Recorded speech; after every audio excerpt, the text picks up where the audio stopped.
এই নাও তোমার 50 টাকা। বাবা এই টাকা ব্যাংকে রাখলে আমার 1000 টাকা হবে। মাশাআল্লাহ, খুব ভালো। এই নাও তোমার 50 টাকা। তুমি তোমার বড় ভাইয়ের মতো কিছু টাকা জমাচ্ছ না কেন? জমাবো নে, তোমার শিখানো লাগছে না। দাঁড়া, তোর ব্যাংক আজকে খাইছে। এই ব্যাংকের জন্য আমার প্রত্যেকদিন বোকা শোনা লাগে। এই ব্যাংকও থাকবে না, বোকাও শোনা লাগবে না। এই যে রাস্তার পরে থাকলো। থাকো চান্দু থাকো, আমি আসি। আরে টাকার ব্যাংক, মনে হচ্ছে অনেক টাকা আছে, চল বাড়িতে নিয়ে যাই। ঠিক আছে চল। আরে আমার ব্যাংক কোথায় গেল? তাড়াতাড়ি গিয়ে বাবাকে বলে আসি।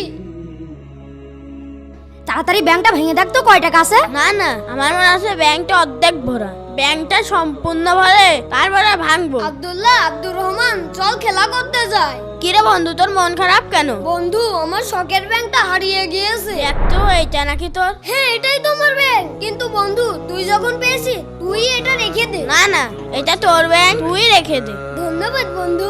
দূর কাজ হলো না। ছোট্ট বন্ধুটি কি ঠিক করেছে? কমেন্টে অবশ্যই জানাবেন।